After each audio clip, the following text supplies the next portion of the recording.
What do you do when your company is working, your technology's real, the customers are real, the team feels really capable, but something feels off? My guest today spent 30 years inside companies doing exactly that diagnosis. And for the past 5 years, he's been helping CEOs crack it. His name is Pete Steege, and he's the author of 2 books on the subject, and his answers just might surprise you. He says the problem is almost never what you think it is. This is Startup Stories from the Treehouse. Pete, welcome to the podcast. I appreciate you taking the time. We had a great conversation before this, and I'm really looking forward to the conversation today. Me too, Todd. Thanks for inviting me. It's going to be a great conversation. Well, good. Well, let's start a little bit about your background. As I was doing some research, kind of interesting, right? You started off with a bachelor's in electrical engineering from Iowa State. You went to work at IBM, if I remember correctly, and then as a semiconductor engineer. You've done some international stints in like Germany and Japan. And then one day you woke up and said, I want to be a marketer. And so that's not the career arc that I hear from everybody. So tell me more. Yeah, you captured it well, Todd. So 7 years after my degree, when I was out in the world, again, as an engineer, starting in the bowels of a chip fab, that 7 years, I found myself being drawn to the customer side of the businesses I was working for, from design to product management and, kind of getting in front of customers. And I reached a point where I remember thinking, oh, can I do that? Can I cross over to the dark side and be a marketer and not be an engineer? It felt like I was signing up to be a used car salesman, actually. I did. I decided that's where my passion was and got an MBA. The good news was, Todd, I figured out that I love to build things, right? That's why I was an engineer. I like to say I was born an engineer.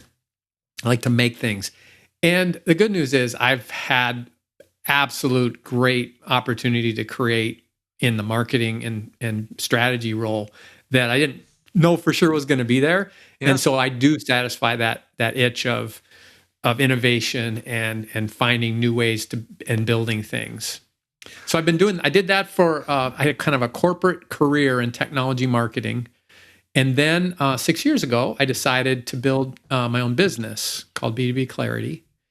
And the reason I did that is I found I was getting frustrated because my work I was finding myself caught in a lot of the have-to work, and being frustrated because I had stuff to give and I wasn't getting to do it, right? So I've been finding CEOs that can benefit from my experience to help them grow their business. And I've been doing that since and just really, really enjoying it. And in that process, inspired me to write a couple books as well. Yeah, we'll get to that in a second. I'm kind of interested even just the pivot. I think like I've gone through a handful of pivots in my career.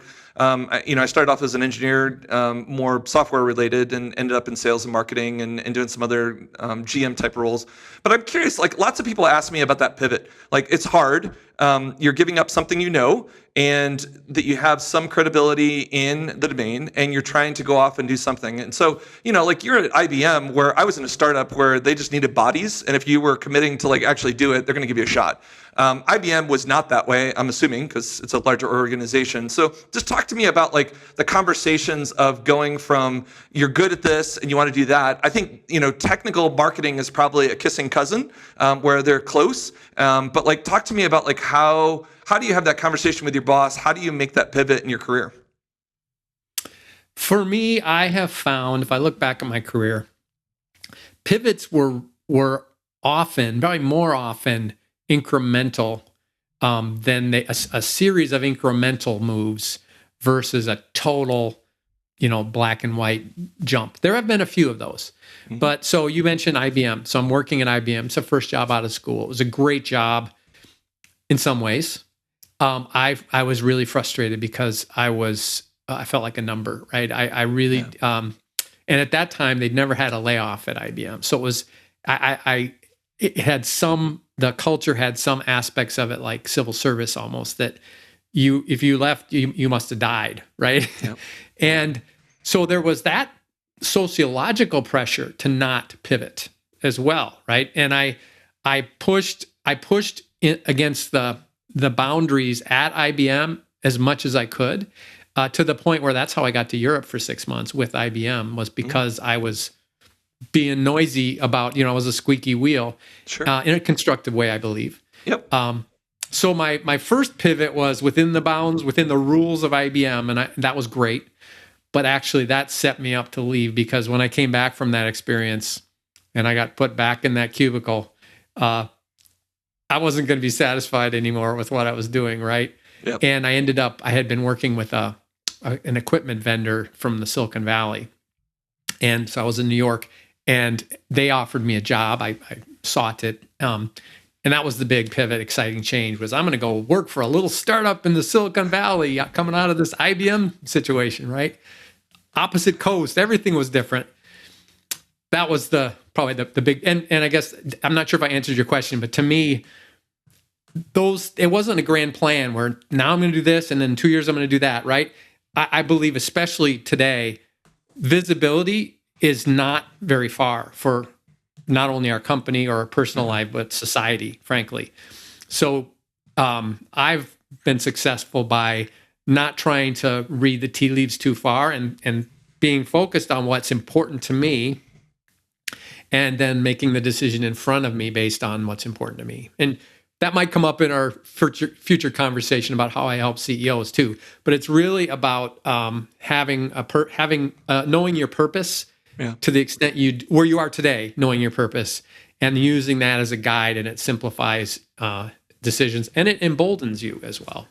Yeah, I can relate to it. I mean, I was at Microsoft for like 9 months, and I just knew it was too big of an organization for me. I'd run 3 startups and been kind of the guy in charge, and all of a sudden you got a job that, you're in a small cubicle and just do this.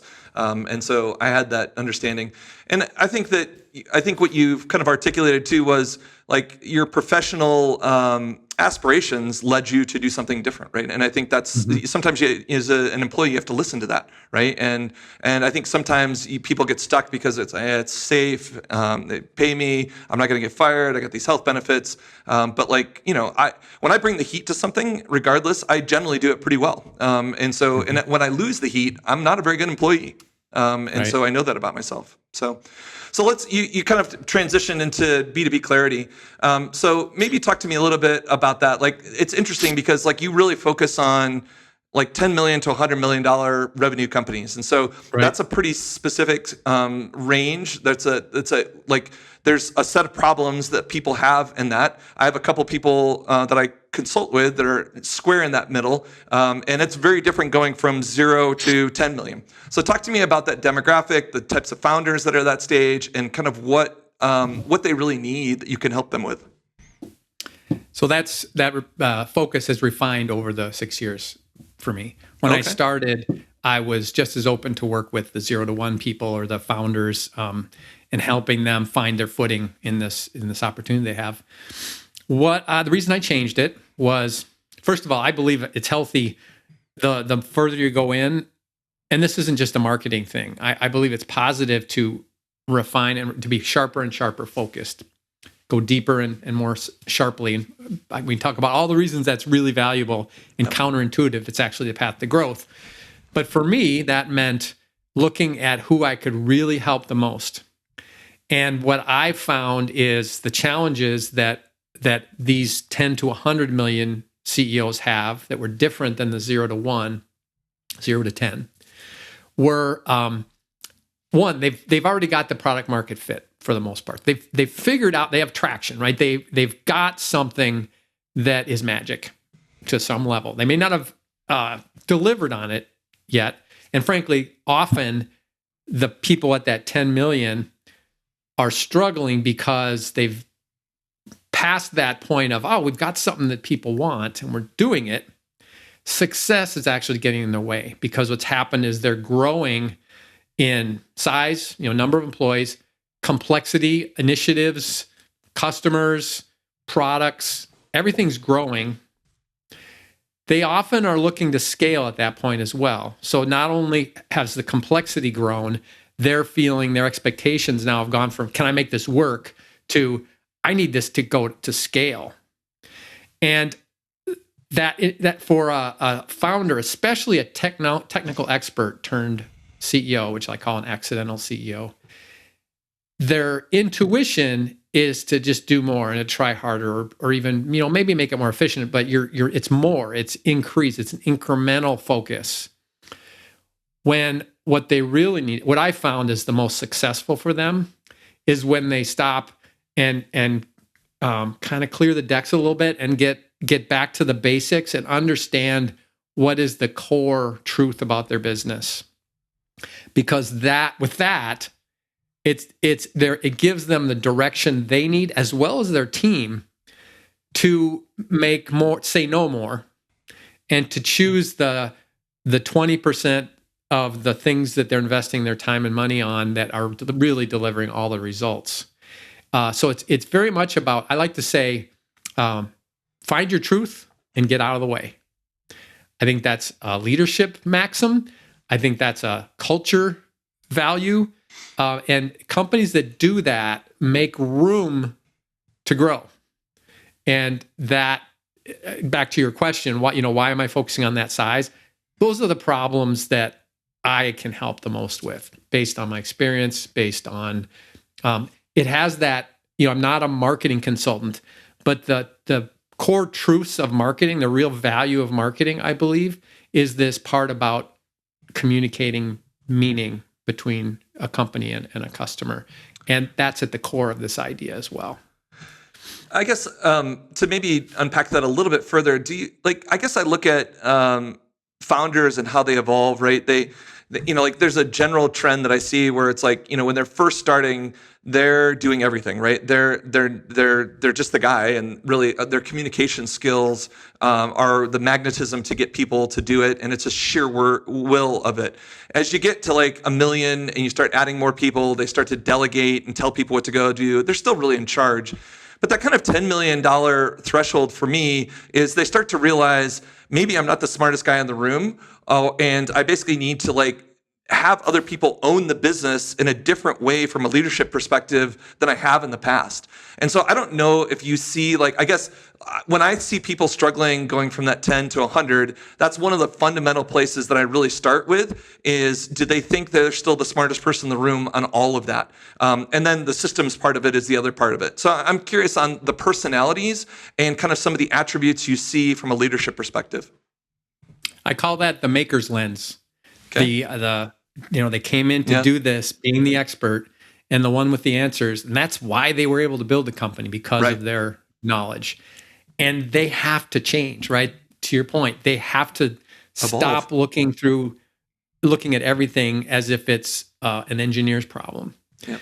And have humility about the fact that even if they have most of the answers, their team can't wait for them anymore if they want to really leverage their team. And so it is the personality key for me. The CEOs that I work the best with are the ones that have that humility, that they're not arrogant. They're not looking. So to me, a sign of a problem where there's somebody I can't really help is when they ask to consult with me. And as we're talking about what's going on with them, and we start to talk about potential solutions, they're arguing with me about what the right way to solve the problem was. And it's not that I need to be right, but I know I want to go help people that know they want to be helped, that don't have the answers, right?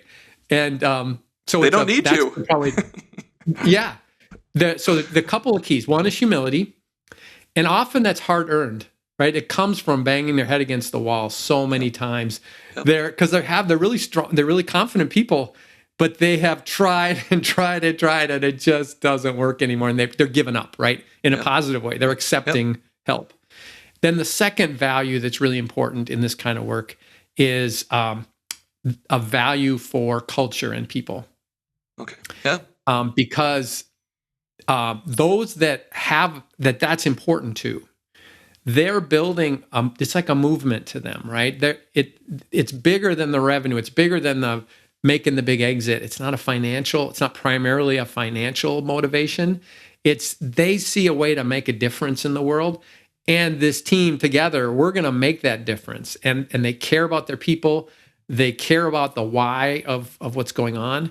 And they care about the customers too, more than just normal. And when that value is there, we're able to let go of the how and the technical capabilities conversations long enough to get to the really inspiring why part of, we're here to make a difference in the planet, and this is our piece of the planet that we can change, and that's what we're going to do.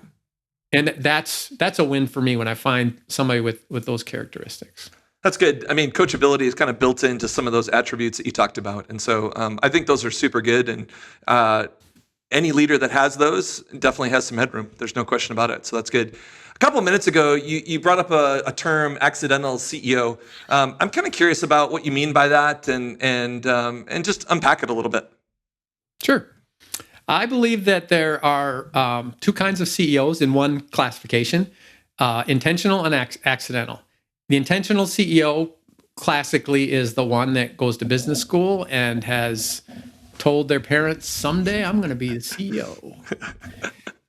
And then there are what I call accidental CEOs, and they don't have to be engineers. They could be scientists, they could be lawyers, they could be policy wonks, teachers, soldiers. They have a skill, right? They are good at something. They're an expert. I'll call them a technical expert, but that technical doesn't have to be science-based. That technical expertise, without always a plan, has led them in these incremental kind of pivot steps in their career to be in charge of a company and to run a business. And that they didn't set out to be that. That wasn't their career goal. I've had several tell me, you know what? If somebody else could be the CEO, I'd let them be CEO. But I can't, there's nobody who can do this job. And then back to what we said, and this job needs to be done. I have this vision, right? And so I got to be CEO so we can make it happen. So that perspective means that, one, they have that maker's lens blind spot, right? They're so used, their whole career has been about being the best at this thing. So that's a challenge for them. That's a liability sometimes. The other thing is they don't have much experience, if any, on the things other than the product and the technology. So they're every day as a CEO, they're facing a really important decision that they have no idea. They really don't know. It's a guess often, you know? So that's a scary thing for somebody that's used to being the expert in the room. Let's see, what else? Do you think this is a disadvantage or it's neutral? I mean, I think that we see a lot of entrepreneurs that fit into this bucket where I think they start a company and most of them, I would say 80% of the people that come through our program are product people. And they basically just see a problem. But, you know, is it a disadvantage? Is it an advantage? Is it a neutral? Or is it just a different set of challenges they got to go deal with? Depends on who they are. Back to your earlier questions, which were great. If they have growth mindset, if they believe in the higher value of what they're doing, if they are on a mission to a certain extent, then they will be able to go through this difficult challenge and change and grow and lean on other people. And it really depends on who they are. But there's another benefit of them being this technical person.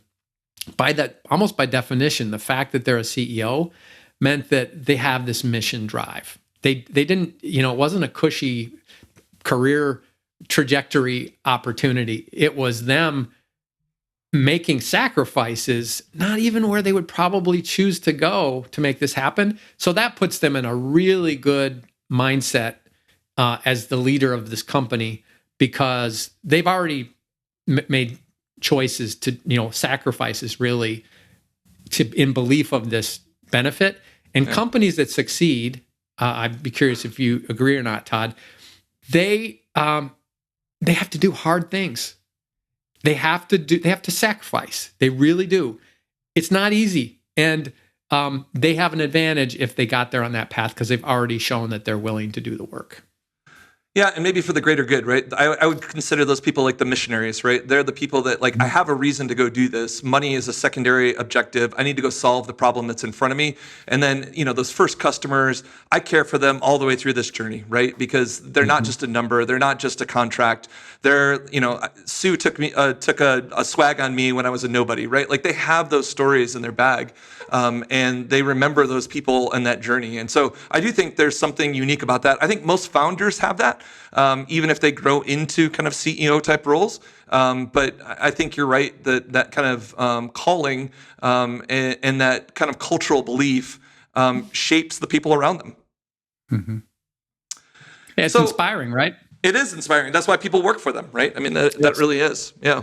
So as I was kind of prepping for this, one of the lines that in some of your writing that I kind of found interesting was effort is no longer the constraint, direction is. I thought that was profound, but maybe can you unpack that and explain it a little bit more? It's funny because I just recorded a video today about something I call the impact density of a company.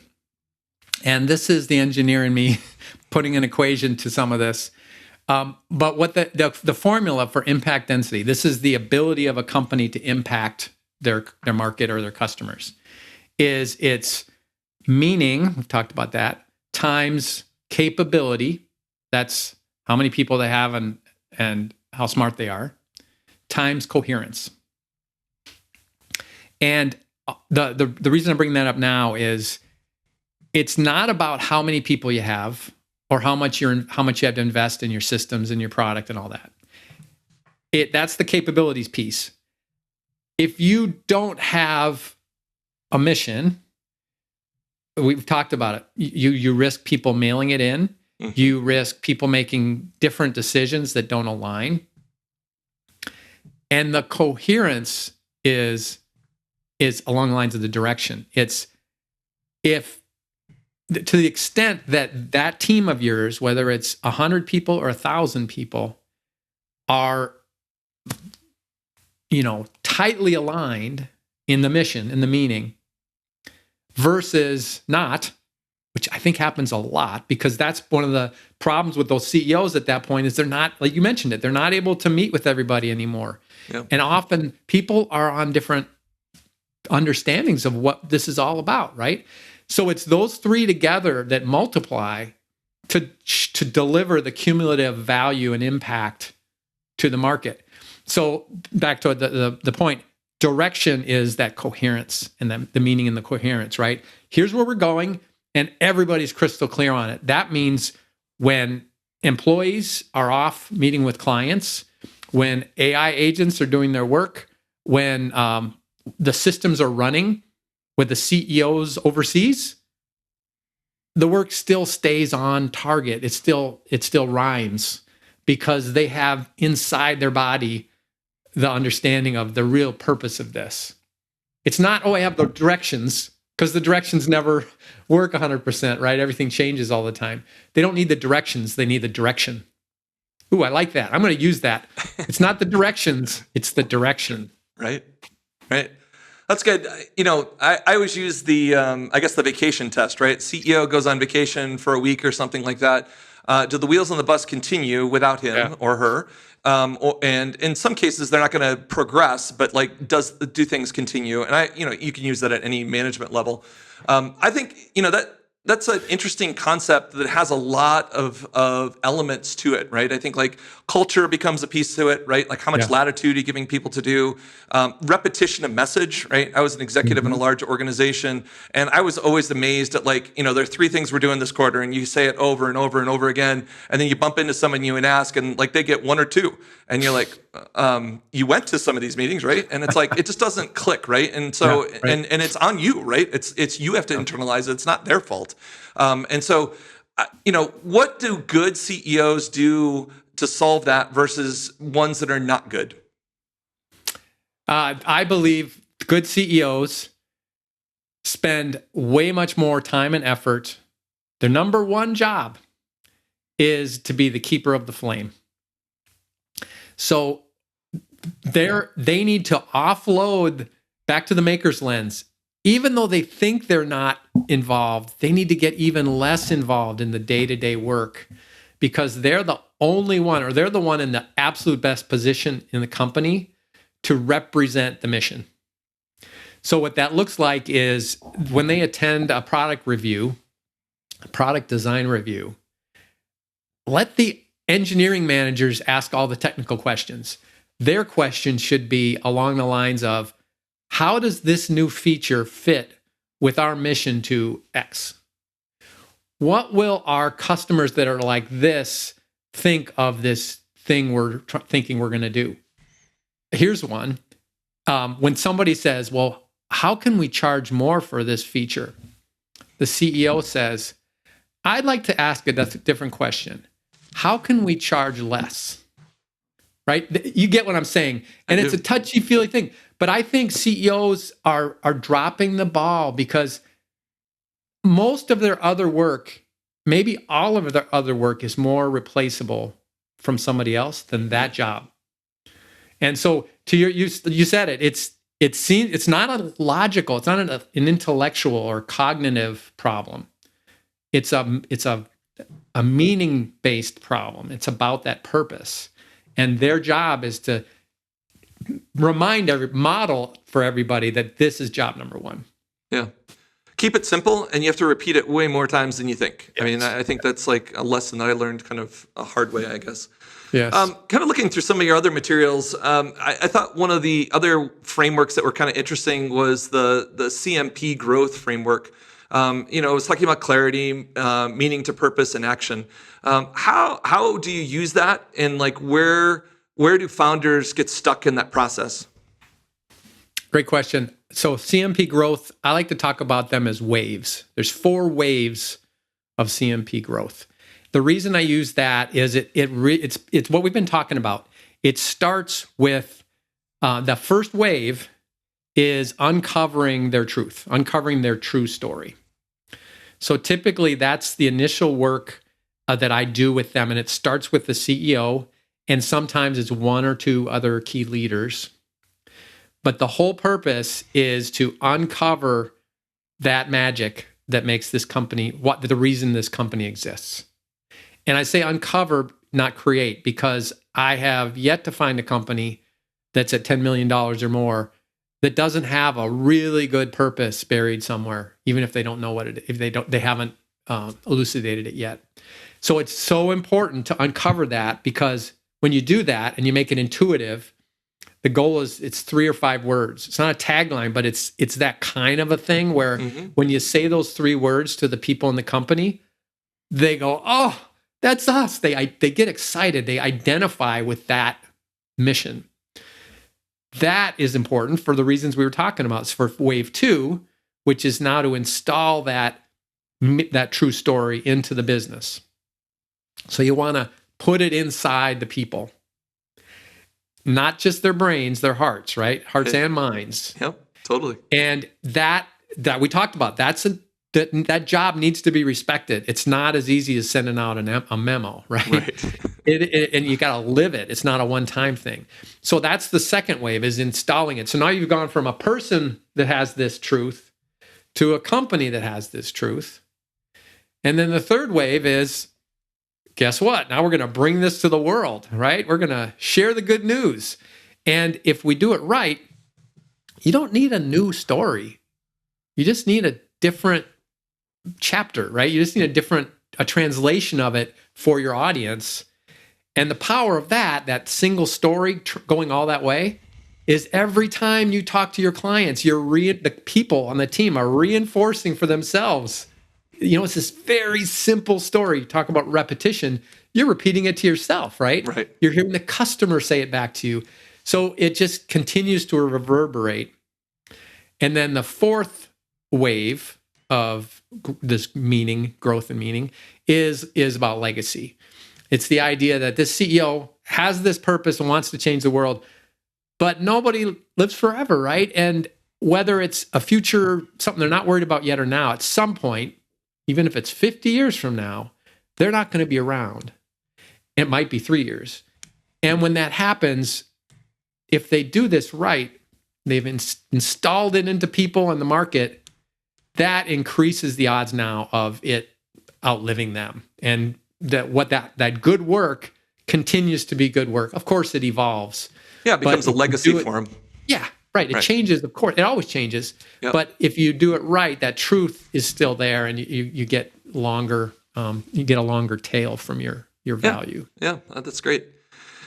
You and I had this conversation a while ago when we were prepping for this, and we were talking about AI and the role. And I think your kind of feedback on this was, we're going to see a lot more AI generated marketing, and that really humans win, right? And so, I think you've invested a lot of time and energy into building out, videos that are explicitly you and really articulating value.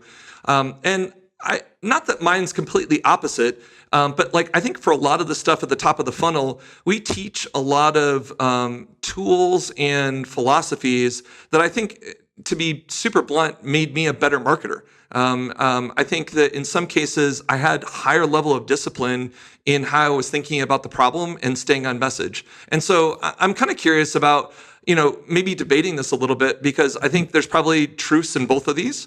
But maybe let me start with you and just talk about your perspective and the and your approach to this kind of new era that we're in, where there's just a lot more content. Yeah, and so great, Todd. Let's talk about this. My perspective is, I think a good way to start is to talk about two vectors of AI. One is productivity, I'll call it. It's the ability to help you do your job faster, more insightfully, quicker, all those things, bigger. And then there's the value of, and this isn't an AI value, I should take this back. This is an engagement, the value of engagement with your audience.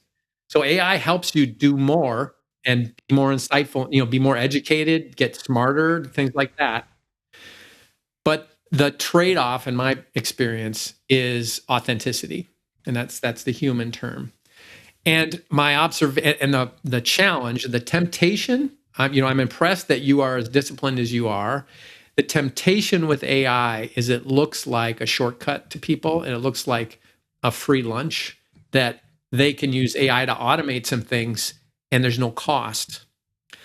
And what I believe and what I'm seeing, and I'll be honest, what I've experienced, I've succumbed to temptation at times, is I let AI help too much, and I send out one of my videos in a LinkedIn post, and the LinkedIn content sounds like an AI robot, and pretending to be me. That's the worst part. If it was said, this is AI.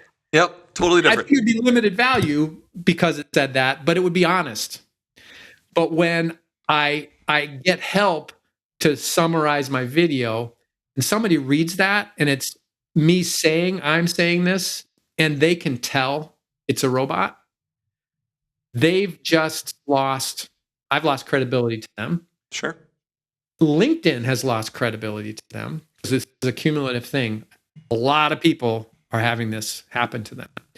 My email inbox is full of emails that I've seen. They're familiar to me. The words are so familiar that I know it wasn't written by that person that's representing it's from them, right? So what's happening is, I think if you look at me or you, there's absolutely a productive path for the use of AI with the right choices. The accumulated societal effect, what I'm seeing, is the AI slop effect, right? Where we're getting flooded with the people that aren't choosing well because they can do it 100 times. They can turn up their volume 100 times, right? So does it matter if I write a really thoughtful email if nobody's going to read emails anymore because their inbox is just crap? So maybe go to like the outcome, right? Like, so if you I'm just going to play devil's advocate. If you basically had a LinkedIn post and it created engagement, meaning people watched it or read it, they commented on it, is that the ultimate criteria of success? I'm starting to go back to what is definition of success, right? Yeah. Because I think that what I look at it is saying, if I'm providing value, that's what mostly is the most important thing is the value component of this, right? And so, and what is interesting from my world is I've been writing way before AI was a thing, and so I have lots of content, and basically I'm using that as a repository, and it's pulling out nuggets and posting stuff for me. But it's also doing it to like optimize for the engine that I'm posting on it. So LinkedIn has a very different optimization engine than Substack Notes, and so it took me a while to figure that out. I basically have built personas to say who are the people that I'm really trying to engage in all the platforms that I'm trying to do, not trying to be all things to all people. And so the AI is taking my words and then basically putting them through a series of these filters and then giving me stuff to look at and buffer before it gets published. And what I've seen, at least in my time doing this, is my engagement and my response and the comments and the people and the interactions that I got are probably tenfold what I was doing on my own. And part of this was I was cutting corners. I was not being disciplined in all of those just aspects that I was just telling you about. And then, and I was haphazard at best, right? If I had time to do it, I would do it, and I would try to sit down and do it right. But, I got 50 other things to do, and this falls to below the list. So I don't know if that makes sense or if it resonates. Yeah, it totally makes sense. Couple of thoughts. One, good for you. You are doing it right. I believe I have these 3 stages of the AI flood that are coming. We're in currently what I call the supers phase. This is all based on the movie The Incredibles. If those of you watching, if you know the movie, the supers phase is early. It's the advantage to the early adopters. You're a super. You are using it to do things much more productively than ever. 10 times your engagement, right? Because you've applied these tools. Not everybody's doing that. Yep. And you have an early mover advantage. We're late in the supers phase because the volume's increasing because more and more people are doing it. Not all as well as you, right? So there's junk as well. So that unique value, that early adopter value, is the early mover advantage is dropping now. The second phase is the syndrome phase. And that's named after the arch enemy in the movie who said, I'm going to give everybody superpowers because when everybody's super, nobody is. Yes, yeah. That's where we're headed next. What it can do today is going to pale in comparison to what it can do in 18 months. And all the marketers in the world will be using it to their advantage, and their productivity is going up. And Todd, I would challenge you to say, you got that early mover advantage by doing more, better content. Well, what if everybody does more, better content? I can't read any more good content. So what do? I probably have AI read it all for me. So now I'm even further abstracted from where I'm going. So it's that I think the way I would sum what you're saying is you have done a great job with that early mover advantage. And it's not that it's still going to need to be, you're going to have to keep doing it but it will no longer be an advantage. It will be table stakes. And in the process, the market function will be broken on the volume. That's what I'm seeing. I got to finish with a happy note, though. The third phase is the Pixar phase. Pixar's, those movies, they're great stories. The future is stories, and that's back to that true story. It's that authentic, meaningful message. So the companies that succeed through all this are the ones that find what's next, and that is a way to show up as a human, show up authentically at scale. And nobody really knows how to do that yet. Maybe AI can help. I think you're on the right path, right? Because you're using it to stay authentic. And the future looks like companies that have really struggled with this and grown through it so that they can be unique, because there's going to be a lot of companies that don't figure that out, and you're going to rise. Your differentiation will shine because you have that authentic engagement. So I generally agree with you, and I think that we're already starting to see shifts. And so one of the things that we're trying to do that maybe is a thesis that kind of dovetails into your Pixar thing is, I don't want to be talked to in these channels. And so as these channels get flooded, people tune out from them, right? Maybe they send their bot and say, just tell me the good stuff that comes out of it. What I really want is when I have a problem, I want the right data at the right time, right? And so this is the same thing with analytics. I don't need to look at a dashboard. What I need is the data at the time I'm making a decision to make a better decision, right? And so I think that even these like engagement groups, whether they're on LinkedIn or on Facebook or on Reddit, we're starting to mine those and say, what are the problems in these subreddits that startup founders are having?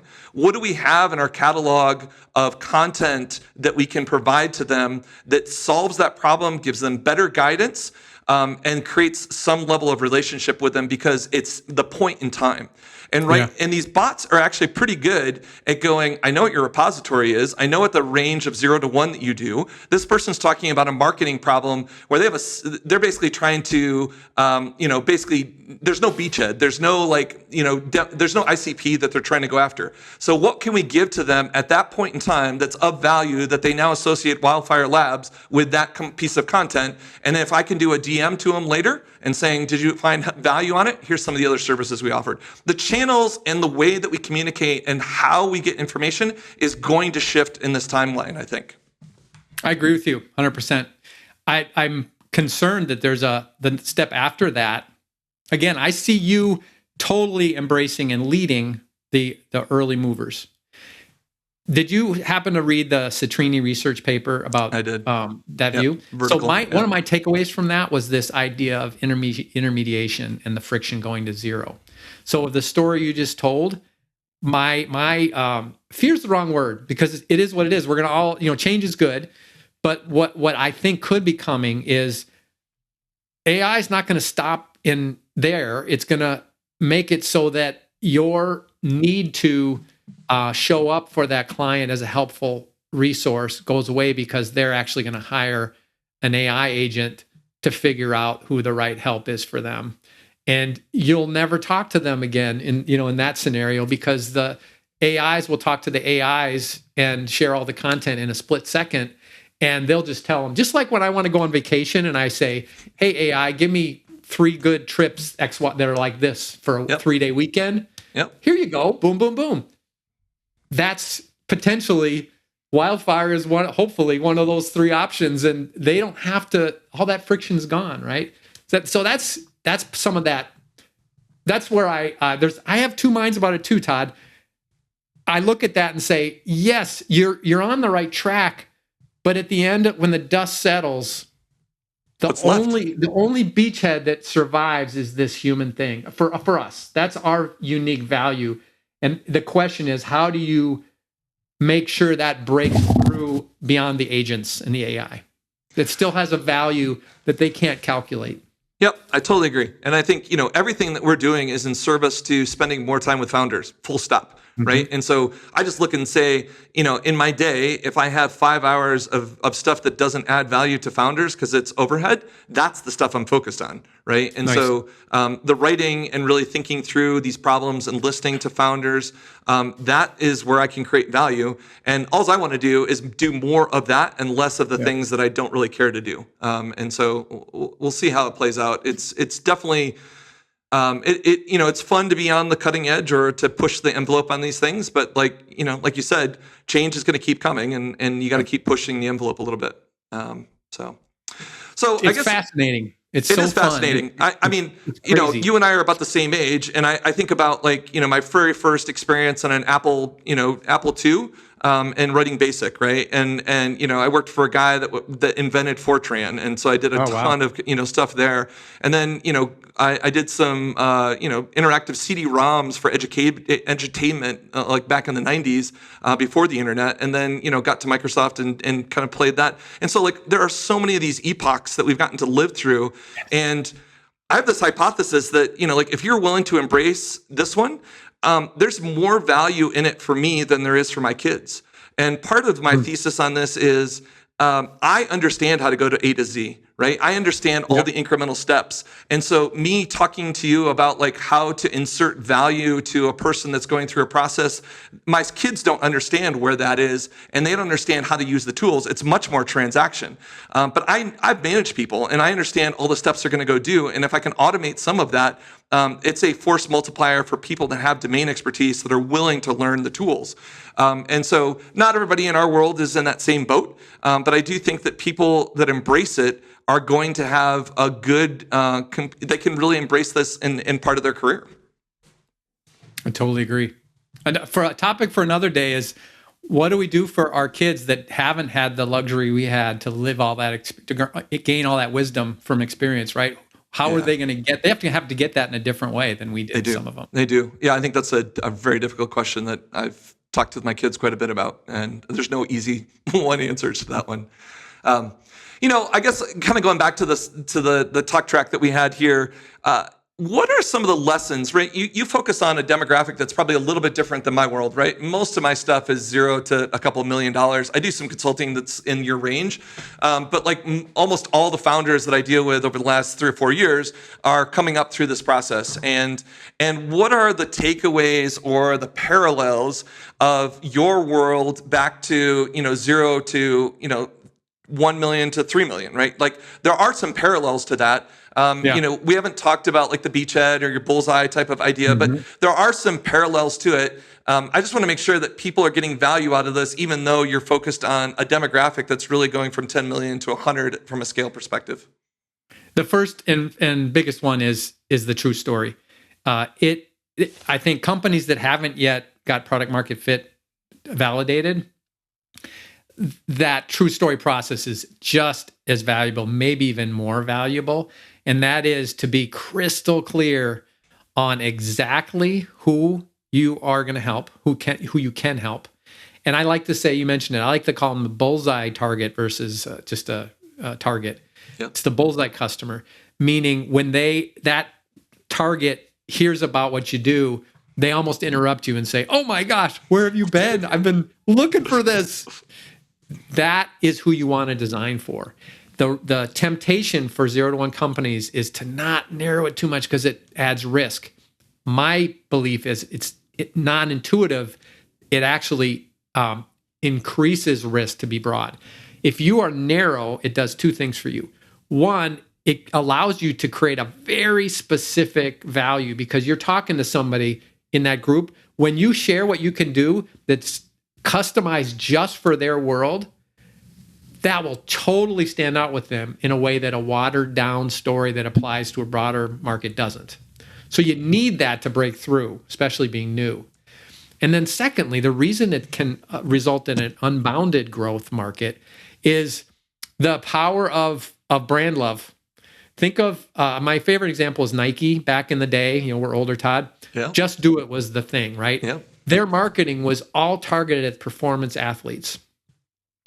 Well, if Nike limited their sales to performance athletes, they'd be a fraction of what they are today. Yep. The reason it works is we all love to watch the love fest between the super athletes and Nike. That's the way you want your brand, your startup to be, is find those ultra fans, make them happy, they love you, you love them, and other people notice that. And that's how you grow a market.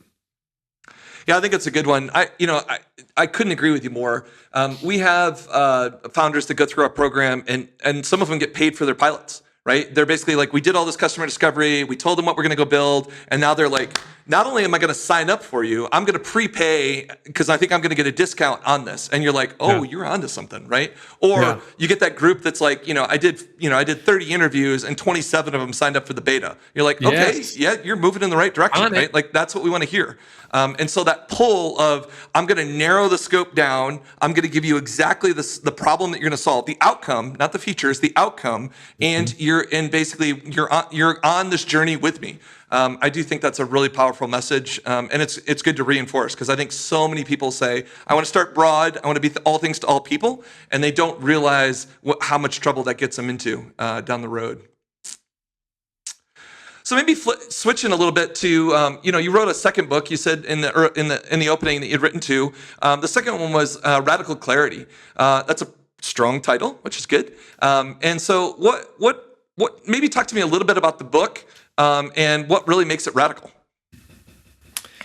I believe so. The book is around really centered on the CMP growth waves that we talked about. That's the how-to from the book. Okay. And it's targeted at accidental CEOs. So you can kind of see what the book's, who it's for and what it's about.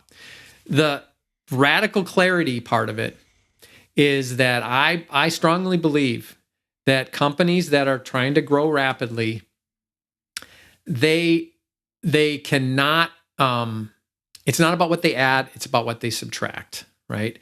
And their truth, it's less about finding ways to entice and show people what you can. It's less about making something happen. And it's more about taking this magic truth that you've had. We just talked about it, right? For the right people, it's magic. And get out of the way. What in your company, what in your team, what in your processes, what in anything, what is standing in the way of this goodness going to those people? Both in them hearing about it and them using it and them, in every aspect.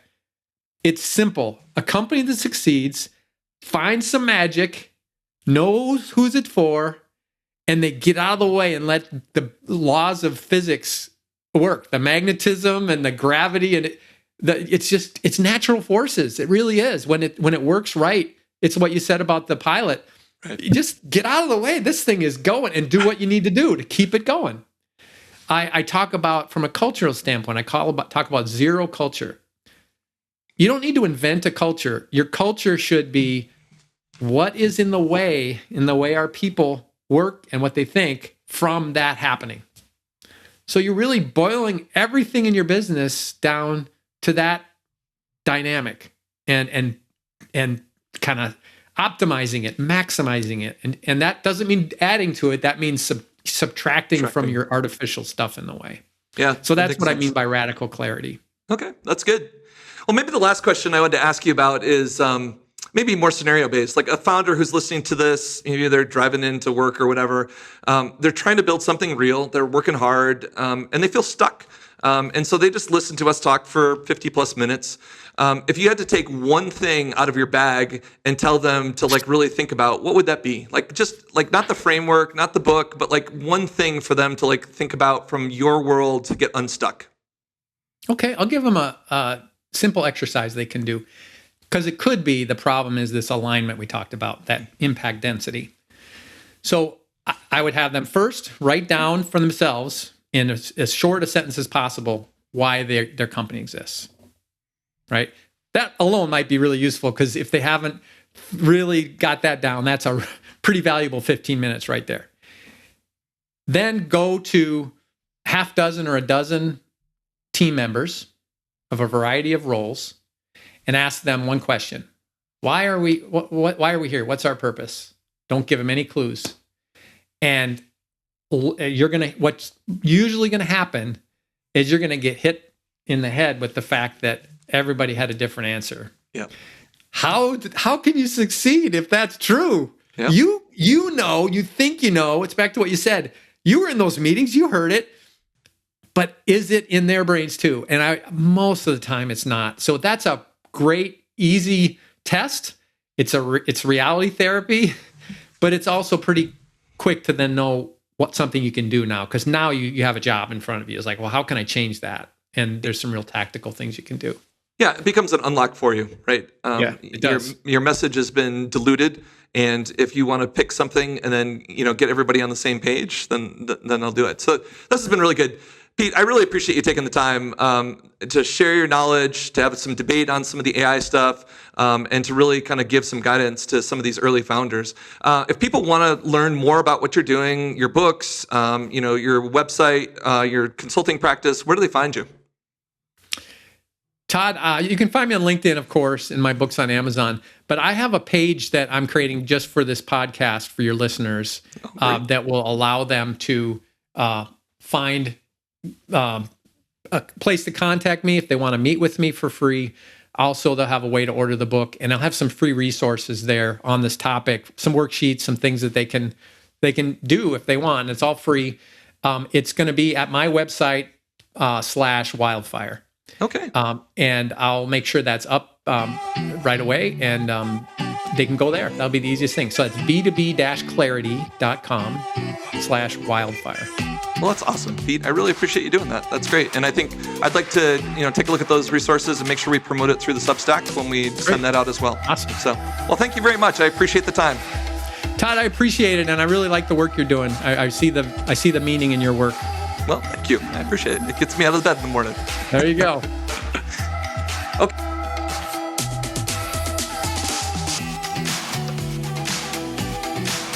Thanks for listening to Startup Stories from the Treehouse. If you enjoyed this episode, please take a moment to like, follow, or subscribe wherever you get your podcasts. And if you found our conversation helpful, leave a review. It really helps other founders discover our show. For more insight and episode summaries, don't forget to subscribe to the Wildfire Labs Substack. We appreciate your support and can't wait to share more stories with you next time.